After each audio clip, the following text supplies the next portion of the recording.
नमस्कार दोस्तों। डेट है आज की 1 मई 2023 और स्वागत है आपका एडिटोरियल डिस्कशन में। आज देखो 1 मई है यानी इंटरनेशनल लेबर डे है। तो इस कंटेक्स्ट में एक आर्टिकल भी आया है अच्छा सा, वर्कर्स को एक दिन में मैक्सिमम कितना काम करना चाहिए इससे संबंधित, इसे डिस्कस करेंगे सबसे पहले। दूसरा आर्टिकल एसडीजी गोल्स को अचीव करने से संबंधित डिस्कस करेंगे। तीसरा article India China relations with respect to border dispute. और सबसे लास्ट में छोटा सा आर्टिकल, रेसलर्स जो अभी प्रोटेस्ट कर रहे हैं जंतर मंतर पर, उनकी मांग ये है रेसलिंग फेडरेशन ऑफ इंडिया के जो अध्यक्ष हैं वो इस्तीफा दें, उनके खिलाफ कार्रवाई हो, ये भी डिस्कस करेंगे। कोट है आज का सोक्रेटिस का, the secret of happiness you see is not found in seeking more but in developing the capacity to enjoy less. कुछ लोग आपने देखा होगा, उन्हें नए नए गैजेट्स चाहिए, नई नई कारें चाहिए, इससे देखो हैप्पीनेस नहीं मिलती, क्योंकि इच्छाओं का कोई अंत नहीं है। बुद्धिज्म में भी तो यही बोला गया है। मटेरियल चीजों में आप ज्यादा से ज्यादा हैप्पीनेस फाइंड आउट करने की कोशिश करोगे ना, नहीं मिलेगी, क्योंकि इसका कोई अंत है ही नहीं। बजाय इसके कि आप अपनी ऐसी कैपेसिटी बिल्ड कीजिए कि आपको छोटी छोटी चीजों में हैप्पीनेस मिले। जैसे कि शाम को सनसेट है, कितना सुंदर सनसेट है, उसे देखिए। आपके जो रिश्ते हैं उनको एंजॉय कीजिए। छोटी छोटी चीजें जो भी आपके पास हैं। इसका मतलब देखो ये नहीं कि आपको लाइफ में एम्बिशियस नहीं होना चाहिए, एम्बिशियस होना चाहिए। बिना एम, बिना लक्ष्य के लाइफ बिल्कुल बोझिल हो जाएगी, निरस हो जाएगी। लेकिन बात यहां पे हैप्पीनेस की है। हैप्पीनेस आप कैसे अचीव करते हो? ज्यादा से ज्यादा चीजें प्राप्त करके हैप्पीनेस आप नहीं प्राप्त कर सकोगे। सीक्रेट ये है कि आप ऐसी कैपेसिटी बिल्ड कीजिए, कम चीजों में आप हैप्पीनेस प्राप्त कर सको, जैसे रिश्ते, नेचर। अब देखो नीचे ये क्वेश्चंस हैं कुछ वर्कर्स से संबंधित। आज चूंकि लेबर डे है, एक आर्टिकल भी आया है। तो पास्ट में यूपीएससी ने जो भी क्वेश्चन पूछे हैं ना वर्कर्स से रिलेटेड, वो इस स्लाइड पर है, आप इनको अटेम्प्ट कर सकते हो। अब चलिए डिस्कशन स्टार्ट करते हैं। फर्स्ट इंपोर्टेंट आर्टिकल वर्कर्स के अधिकारों से संबंधित है। आप जीएस पेपर 3 के इस टॉपिक से आर्टिकल को रिलेट कर सकते हो। क्या कंटेक्स्ट है? शुरुआत में देखो हिस्टोरिकल बैकग्राउंड बताया जाता है। 1 मई 1886 क्या हुआ था? यूएस के शिकागो शहर में लेबर यूनियन के जो लोग हैं वो इकट्ठा हुए थे। क्या उनकी मांग थी? उनकी मांग यह थी कि एक मजदूर एक दिन में मैक्सिमम 8 घंटे काम करे, इससे ज्यादा नहीं। जबकि देखो 1 मई 1886 से पहले वर्कर्स के पास ज्यादा अधिकार नहीं थे। उनसे 10, 12, 14 घंटे काम करवाया जाता और जितने आवर्स निश्चित थे, अगर उससे ज्यादा ओवर टाइम किया जाता उसके भी पैसे नहीं दिए जाते। वर्किंग कंडीशंस काफी खराब, छोटे बच्चों से भी काम करवाया जाता, ऐसी सिचुएशन थी। इसीलिए लेबर यूनियन इकट्ठा हुई। लेकिन देखो 1 मई 1886 को शिकागो में जो लेबर यूनियन इकट्ठा हुई ना प्रदर्शन करने के लिए, एक दिन में 8 घंटे काम हो ये मांग करने के लिए, पुलिस ने उनको मारा पीटा, लाठीचार्ज कर दिया, बेरहमी से पीटा। तो 1 मई को जो कुछ हुआ, वर्कर्स पर अत्याचार हुआ, उसके विरोध में 4 मई को लोग फिर से इकट्ठा हुए। उस दिन फिर से वायलेंस हुआ, एक तरफ लेबर यूनियन, दूसरी तरफ पुलिस। तो वो जो इवेंट है ना, खास करके 1 मई वाली, लेबर अधिकारों के संदर्भ में काफी यादगार इवेंट थी। 1889 में एक कॉन्फ्रेंस हुई थी, इंटरनेशनल सोशलिस्ट कॉन्फ्रेंस। इस कॉन्फ्रेंस में डिसाइड किया गया 1 मई का जो दिन है इसे हर साल इंटरनेशनल लेबर डे के रूप में ऑब्जर्व किया जाएगा। इस दिन छुट्टी होगी, यह इंटरनेशनल हॉलिडे होगी लेबर के लिए। इसे ही आज के समय में मे डे कहा जाता है। बाद में देखो 1919 में इंटरनेशनल लेबर ऑर्गेनाइजेशन ने hours of work industry convention को अडॉप्ट किया। इस कन्वेंशन में यह डिसाइड किया गया कि मजदूर एक दिन में मैक्सिमम 8 घंटे काम करेगा या करेगी, और एक हफ्ते में मैक्सिमम 48 आवर्स काम किया जाएगा एक वर्कर के द्वारा। उस समय हमारे देश में तो ब्रिटिश इंडिया की सरकार थी। इन्होंने 2 साल बाद 14 जुलाई 1921 को इस कन्वेंशन को रेटिफाई कर दिया, बोला कि हम भी मानते हैं, हमारे यहां पर भी एक वर्कर एक दिन में सिर्फ 8 घंटे काम करेगा और एक हफ्ते में सिर्फ 48 आवर्स। बाद में देखो अलग अलग देशों में प्रदर्शन स्टार्ट हो गया।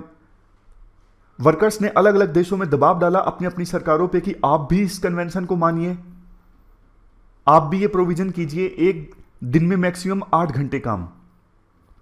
आज तो देखो जो अमीर देश है ना, स्विट्जरलैंड, डेनमार्क, नीदरलैंड, इन्होंने वर्किंग आवर्स को काफी रिड्यूस कर दिया है, क्योंकि देखो समय के अनुसार टेक्नोलॉजी अच्छी आई, तो ऐसी विजडम इमर्ज होके आई, मतलब यह माना जाने लगा कि अब अच्छी टेक्नोलॉजी आ गई है, प्रोडक्शन ज्यादा अच्छे से हो सकता है, इनोवेशन आ गई है, तो कम घंटे अगर मजदूर काम करेंगे तो बाकी का समय वो दूसरी सोशल कल्चरल एक्टिविटीज में लगा सकेंगे। सोशल कल्चरल एक्टिविटीज जैसे देखो गाना बजाना है, डांस है, कल्चरल फेस्टिवल्स हैं, लिटरेचर संबंधित फेस्टिवल्स हैं, इनमें अब अपना समय दे सकेंगे मजदूर। तो ये अभी तक हमने पूरी कहानी डिस्कस की, पहले क्या हुआ था। अब राइटर मुद्दे पे आते हैं, अब क्या गलत हो रहा है। गलत देखो ये हो रहा है, हाल ही में कोविड-19 आया। कोविड-19 की महामारी में ना हमारे देश में विभिन्न राज्यों की सरकारों ने कोशिश की कि वर्किंग आवर्स को इंक्रीज कर दिया जाए, क्योंकि दबाव था कई सारी कंपनीज की तरफ से कि आप वर्किंग आवर्स को फ्लेक्सिबल रखिए, सिर्फ 8 घंटे तक फिक्स मत करिए। तो कर्नाटक और तमिलनाडु दोनों की सरकारों ने फैक्ट्रीज एक्ट 1948 को अमेंड कर दिया। बाद में देखो तमिलनाडु की जनता ने सरकार पे प्रेशर डाला, तो तमिलनाडु ने तो इसे रोक दिया फिलहाल के लिए कि हम इसे अमेंड नहीं करेंगे। बट कर्नाटक की सरकार ने फैक्ट्रीज एक्ट 1948 को अमेंड कर दिया और वर्किंग आवर्स को इंक्रीज कर दिया। राइटर ये बोलते हैं, देखो हमारे देश में ना जिस भी चीज से एक्सपोर्ट इंक्रीज होता है ना, तो तुरंत सरकार यस बोल देती है। यस, एक्सपोर्टर्स बोले ये करना है, सरकार कहती है यस। एक्सपोर्टर्स के लिए जान निछावर, ऐसी सरकार की भावना रहती है। तो हमारे देश का कंपटीशन है टेक्सटाइल इंडस्ट्री में किससे? बांग्लादेश से, वियतनाम से। अब वहां पे ना मजदूरों के लिए वर्किंग आवर्स 8 घंटे हो, ऐसा कोई प्रोविजन नहीं है।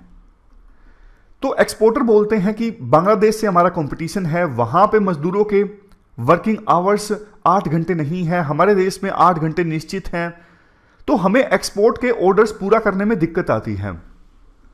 तो सरकार ने बोला कोई दिक्कत नहीं है, हम आपकी हेल्प करेंगे।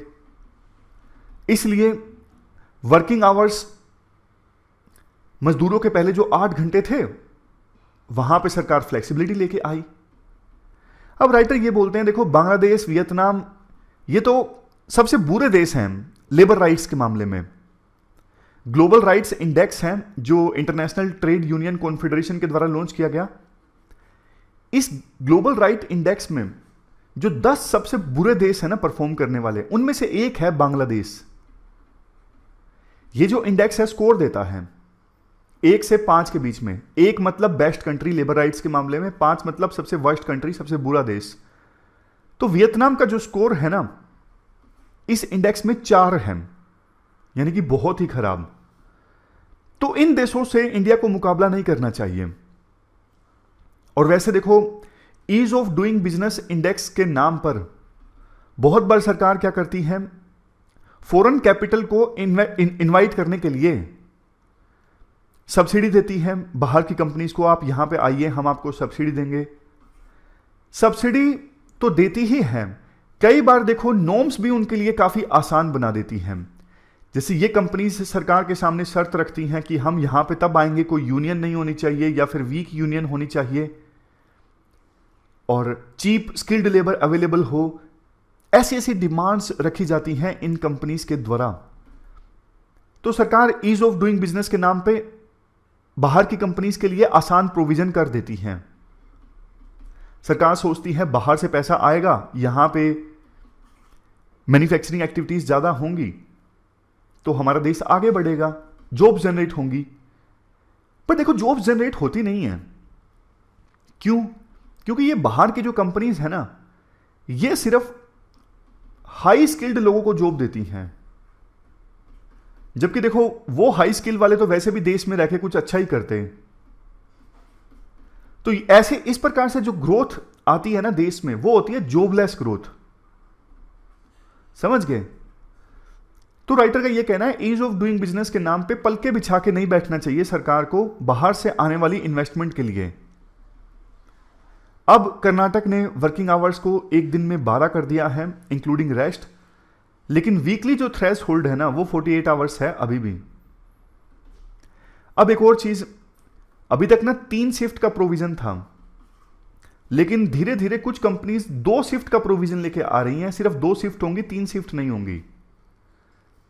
और देखो अगर मान लीजिए एक दिन में मजदूर 12 घंटे काम करेगा, 2 घंटे आने जाने के मान लीजिए, 14 घंटे तो उसने बिल्कुल काम में बिता दिए एक दिन में। परिवार के लिए, बाकी चीजों के लिए उसके पास टाइम है ही नहीं। यह दिक्कत है। और देखो वर्किंग आवर्स हम इंक्रीज कर रहे हैं, एक प्रकार से 19वीं शताब्दी की तरफ हम पीछे जा रहे हैं, उल्टा चल रहे हैं। समाज आगे चल रहा है, टेक्नोलॉजी नहीं आ रही है, लेकिन वर्कर्स के राइट्स के मामले में हम पीछे जा रहे हैं। और सरकारें ऐसा क्यों कर पा रही हैं? कोई लेबर यूनियन नहीं, या तो है नहीं यूनियन या फिर बहुत कमजोर। अपोजिशन कुछ नहीं बोलता ऐसे इश्यूज पर, इसलिए सरकारें इस प्रकार से वर्किंग आवर्स को इंक्रीज कर पा रही हैं बिना किसी अपोजिशन के। कोई विरोध भी नहीं कर रहा है। तो ये पूरा आर्टिकल हमने डिस्कस किया लेबर राइट्स के मामले में। अब चलते हैं आगे। इसके बाद नेक्स्ट आर्टिकल हमारे देश में सस्टेनेबल डेवलपमेंट गोल्स को अचीव करने से संबंधित है। आप जीएस पेपर सेकंड के इस टॉपिक से आर्टिकल को रिलेट कर सकते हैं। देखो 2030 से पहले पहले इन 17 एसडीजी गोल्स को अचीव करना है, और 17 एसडीजी गोल्स के अंदर स्पेसिफिक 169 टारगेट्स हैं, उनको अचीव करना है। कंटेक्स्ट ये है, हाल ही में चूंकि G20 की प्रेसिडेंसी इंडिया के पास है, तो G20 के जो मेंबर कंट्रीज हैं ना, उनके फाइनेंस मिनिस्टर्स और सेंट्रल बैंक के गवर्नर्स इंडिया में उनकी मीटिंग हुई थी। उस मीटिंग को प्रधानमंत्री मोदी ने भी अटेंड किया था। तो प्रधानमंत्री मोदी ने यह कंसर्न जाहिर किया था एसडीजी गोल्स पे जो प्रोग्रेस है ना वो धीमी पड़ रही है। अगर बात करें हमारे देश में फिलहाल क्या सिचुएशन है, हम कितना आगे पहुंचे हैं इन गोल्स को अचीव करने के लिए, जैसे देखो न्यू नेटल मोर्टेलिटी रेट है, इसके अलावा अंडर 5 मोर्टेलिटी रेट है। न्यू नेटल मतलब बच्चे के जन्म के 28 दिनों के अंदर अंदर बच्चे की डेथ हो जाती है, और अंडर 5 मोर्टेलिटी रेट मतलब 5 साल की एज बच्चा अचीव करता है उससे पहले ही बच्चे की डेथ हो जाती है। तो इन दोनों रेट्स से संबंधित जो टारगेट्स हैं ना, ज्यादातर डिस्ट्रिक्ट्स में ऑन टारगेट है।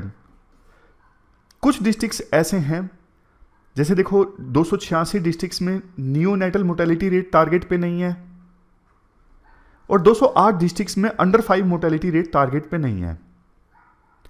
अब ऐसे ऐसे ना अनेकों एग्जांपल्स दिए जाते हैं। जैसे देखो ज्यादातर डिस्ट्रिक्ट्स में जो एडोलसेंट प्रेगनेंसी है ना, अब इसके कम केसेस सामने आ रहे हैं। मल्टी डायमेंशनल पॉवर्टी जो है वो कम हो रही है। ज्यादा महिलाओं के आज के समय में बैंक अकाउंट्स हैं। तो ये चीजें ज्यादातर जिलों में इंप्रूव हुई हैं।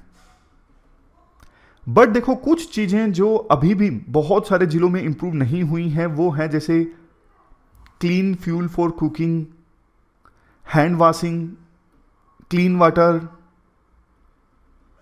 ये चीजें अभी भी बहुत सारे जिलों में ठीक नहीं हैं, ज्यादातर जिलों में। एक और चीज देखिए, चाइल्ड मैरिज है। ऐसा एक भी जिला नहीं है जिसे हम कह सकें वो अभी चाइल्ड मैरिज फ्री है। समझ गए? तो राइटर देखो सॉल्यूशन क्या देते हैं। प्रॉब्लम्स ऐसी बहुत सारी हैं, मतलब बहुत सारे ऐसे सस्टेनेबल डेवलपमेंट गोल संबंधी टारगेट्स हैं जो अभी ट्रैक पे नहीं है। अगर उनको अचीव करना है तो बहुत कुछ किया जाना चाहिए। क्या किया जाना चाहिए उसी पर हमारा मेन फोकस है इस आर्टिकल में, क्योंकि डेटा तो बहुत सारा है कि किस इंडिकेटर पे क्या चल रहा है।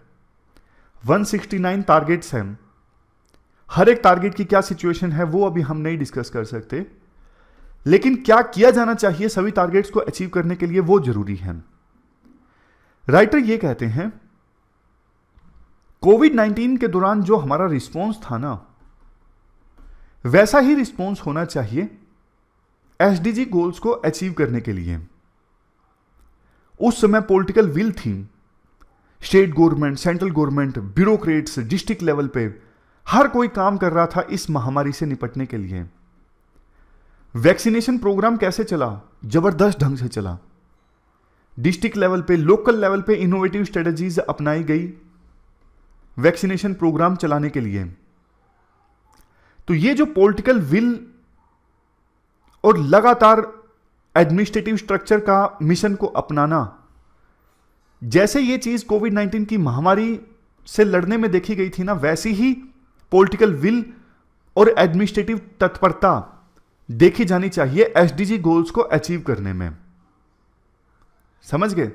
कोविड-19 की महामारी के दौरान लोकल से लोकल लेवल पे काम हुआ, कैसे महामारी से निपटा जाए। दूसरा पॉइंट राइटर देखो यहां पर ये देते हैं, जिस प्रकार से कोविड-19 की महामारी से लड़ने में डिजिटल इंफ्रास्ट्रक्चर का उपयोग हुआ ना, जैसे कोविन एप्लीकेशन बनी, पता लगता रहा कितने लोगों ने वैक्सीनेशन लगवा ली है, कितने लोग बाकी हैं, कहां कहां पे स्लॉट्स अवेलेबल हैं। इतना बढ़िया प्लेटफॉर्म बना कोविन। बाद में दूसरे देशों ने मांगा, उनको भी दिया गया। तो ऐसा ही डिजिटल इंफ्रास्ट्रक्चर क्यों नहीं बनाया जाता एसडीजी गोल्स को अचीव करने के लिए? काबिलियत की कमी नहीं है, हमारे देश में जबरदस्त काबिलियत है, तो यूज होना चाहिए। पॉलिटिकल विल हो तो बढ़िया डिजिटल इंफ्रास्ट्रक्चर क्रिएट किया जा सकता है। पूरा डैशबोर्ड अच्छे से, कौन से जिले में कौन सा इंडिकेटर बाकी है, कहां पे कितना काम हुआ है, कितना पीछे है कौन सा जिला, सारा डेटा अगर अवेलेबल हो डैशबोर्ड पे, फिर टारगेट्स को अचीव करना और भी ज्यादा आसान हो जाता है। नेक्स्ट चीज, मार्च 2020 में जब महामारी आई थी, सरकार ने 1,70,000 करोड़ का प्रधानमंत्री गरीब कल्याण योजना लॉन्च की, गरीबों को मदद पहुंचाने के लिए। और बहुत सारी स्कीम्स चलाई गई, जैसे प्रधानमंत्री गरीब कल्याण अन्न योजना। 800 मिलियन लोग कवर थे इस योजना के अंतर्गत। काफी सारी और स्कीम्स सरकार ने उस समय चलाई, छोटे बिजनेसेस को हेल्प करने के लिए, एग्रीकल्चर सेक्टर को राहत पहुंचाने के लिए। तो अभी देखो सरकार उतनी ही प्रोएक्टिव होनी चाहिए सस्टेनेबल डेवलपमेंट गोल्स अचीव करने के लिए। पैकेज अनाउंस करना है तो पैकेज अनाउंस कीजिए, स्पेसिफिक स्कीम अनाउंस करनी है तो स्पेसिफिक स्कीम अनाउंस कीजिए उन इंडिकेटर्स पर जिस पे देश पिछड़ रहा है या फिर कुछ जिले पिछड़ रहे हैं। तो ये कुछ पॉइंट्स हैं, राइटर बोलते हैं, जो हम कोविड-19 की महामारी से सीख सकते हैं। अगर वैसा ही रिस्पॉन्स रहा तो 2030 तक सरकार को जो ये 169 टारगेट्स अचीव करने हैं ना, सरकार वो टारगेट्स अचीव कर सकती है। और देखो इंडिया 3rd लार्जेस्ट इकोनॉमी अब बनने वाला है, बट सोशल इकोनॉमिक कंडीशंस देख लीजिए हमारे देश में बहुत खराब। तो सरकार को इन चीजों पे ध्यान देना चाहिए, रिस्पॉन्स जबरदस्त होना चाहिए। अब नेक्स्ट हमारा आर्टिकल है इंडिया चाइना रिलेशंस से संबंधित। आप जीएस पेपर 3 के इस टॉपिक से आर्टिकल को रिलेट कर सकते हो। क्या कंटेस्ट है? दोनों देशों के डिफेंस मिनिस्टर्स आपस में मिले, दोनों ने अपना अपना स्टैंड फिर से दोहराया। स्टैंड है क्या? देखो अप्रैल 2020 में ना दोनों देशों की फोर्सेस के बीच वायलेंस हुआ था गलवान वैली में, क्योंकि चाइना की फोर्सेस एलएसी पर यानी लाइन ऑफ एक्चुअल कंट्रोल पर आगे आ गई थी 7 पॉइंट्स पर। वायलेंस के बाद काफी मीटिंग्स हो चुकी हैं दोनों देशों के मिलिट्री लीडर्स के बीच में। 18 राउंड्स की मीटिंग्स हो चुकी हैं। 18 राउंड्स की मीटिंग में ना 5 पॉइंट्स पे तो सहमति बन गई, 5 पॉइंट्स पे सहमति बन गई, दोनों देशों की फोर्सेस पीछे चली गई उन पॉइंट्स पे। बट 2 पॉइंट्स ऐसे हैं जिन पर अभी भी सहमति नहीं बन सकी हैं, उन पॉइंट्स पर अभी भी चाइना की फोर्सेस आगे हैं। कौन कौन से ये 2 पॉइंट्स हैं? डेमचोक और दूसरा डिप्सांग। तो पॉइंट ये है, दोनों देशों का स्टैंड ये है। भारत का तो ये कहना है कि भैया आप इन दोनों पॉइंट्स पे अपनी सेना को पीछे लेके जाइए एलएसी से। और अभी बॉर्डर पे जो दोनों देशों की फोर्सेस आमने सामने है ना, 1 लाख के आसपास ट्रूप्स, 1 लाख फौजी दोनों देशों के आमने सामने हैं एलएसी पर। इंडिया के आर्मी चीफ के अनुसार सिचुएशन स्टेबल है बट अनप्रिडिक्टेबल है, क्योंकि 1 लाख सोल्जर्स आमने सामने रहेंगे तो कभी भी चिंगारी भड़क सकती है। तो इंडिया का चाइना को कहना है कि इन दोनों पॉइंट्स पे आप अपनी सेना को पीछे भेजिए और डिसएंगेजमेंट होना चाहिए। ये जो फोर्सेस इतना ज्यादा डिप्लॉयमेंट है एलएसी पर, वो नहीं होना चाहिए। चाइना का क्या कहना है? चाइना का यह कहना है कि दोनों देशों के रिलेशंस में और बहुत सारी चीजें हैं, ट्रेड है, पीपल टू पीपल टाइज हैं। सिर्फ इस बॉर्डर डिस्प्यूट को लेके आप रिलेशन खराब मत कीजिए। इन पे साथ के साथ काम चलता रहेगा, बाकी रिलेशन हम ठीक कर लेते हैं। इंडिया ने कहा नो, इंडिया ने कहा नहीं, ऐसा नहीं हो सकता। पहले आप बॉर्डर पे सिचुएशन ठीक कीजिए, तभी बाकी डोमेन्स में सिचुएशन इंप्रूव हो सकती है। तो राइटर का इस पॉइंट पे ये कहना है इस आर्टिकल में, डेमचोक और डेप्सांग, इन 2 पॉइंट्स पे अभी तक कोई सहमति नहीं बनी है। इसका मतलब बहुत ज्यादा डिफरेंस है इन 2 पॉइंट्स पर, तभी तो बात आगे नहीं बढ़ पा रही है। चाइना को देखो ये बात समझनी चाहिए, अगर इंडिया के साथ रिश्ते खराब रहते हैं तो इंडिया यूएस की तरफ ज्यादा टिल्ट होगा। तो चाइना को एक एक्स्ट्रा एफर्ट लेना चाहिए इंडिया के साथ रिश्ते सुधारने के लिए, बट चाइना उल्टा चल रहा है। चाइना लगता है कि बॉर्डर डिस्प्यूट को ना लंबा खींचना चाहता है और इंडिया पे प्रेशर डालना चाहता है। प्रेशर मतलब जब तक बॉर्डर डिस्प्यूट रहेगा, जब तक बाउंड्री पे डिस्प्यूट एक्टिव रहेगा, इंडिया को डर रहेगा कि नहीं, यूएस की तरफ ज्यादा नहीं जाना चाहिए, क्योंकि अगर हम यूएस की तरफ जाएंगे तो चाइना हमारे बॉर्डर में घुस जाएगा। ऐसा डर चाइना इंडिया के ऊपर बरकरार रखना चाहता है। तभी तो इतने महीनों के बाद भी फोर्सेस अभी भी आमने सामने हैं। इसके बाद नेक्स्ट आर्टिकल रेसलर्स के प्रोटेस्ट से संबंधित है। रेसलर्स, अभी जो इंडिया में रेसलिंग फेडरेशन के अध्यक्ष हैं ना, ब्रजभूषण शरण सिंह, उनके खिलाफ प्रोटेस्ट कर रहे हैं काफी समय से। उनके खिलाफ काफी गंभीर तरह के आरोप हैं, यौन शोषण के आरोप भी उनके ऊपर लगे हैं। आप जीएस पेपर सेकंड के इस टॉपिक से आर्टिकल को रिलेट कर सकते हो। देखो, पहली बार प्रोटेस्ट स्टार्ट हुआ था जनवरी में। उस समय कमेटी गठित की गई थी, तो रेसलर्स धरने से खड़े हो गए थे। अब एक बार फिर से अप्रैल के महीने में धरना फिर से स्टार्ट हो गया रेसलर्स का। राइटर कहते हैं जो रेसलर्स के आरोप है ना, वो गंभीर हैं। बेशक बहुत सारे लोग बोल रहे हैं रेसलर्स जो हैं वो पॉलिटिक्स से प्रभावित हैं, लेकिन देखो आरोप गंभीर हैं। रेसलिंग एक ऐसा प्रोफेशन है जो खास करके नॉर्थ इंडिया में काफी ज्यादा प्रचलित है। जो इसमें कोच होते हैं उनके प्रति डिवोशन काफी ज्यादा होता है प्लेयर्स का, तो बहुत बार कोच के द्वारा गलत इस्तेमाल कर लिया जाता है। उस डिवोशन का, उस भक्ति का फायदा उठा लिया जाता है। ऐसा नहीं होना चाहिए। 3 महीने बीत गए, रेसलर्स का कहना है अभी तक कुछ खास नहीं हुआ। सुप्रीम कोर्ट के कहने के बाद दिल्ली पुलिस ने 2 एफआईआर दर्ज की हैं। अभी वैसे जो रेसलिंग फेडरेशन के अध्यक्ष हैं ना, ब्रिजभूषण शरण सिंह, ये रेसलिंग फेडरेशन के डे टू डे वर्किंग में इन्वॉल्व नहीं है, बट राइटर कहते हैं बहुत पावरफुल पर्सन है। इनडायरेक्ट भी वो अपनी पावर का इस्तेमाल कर सकते हैं।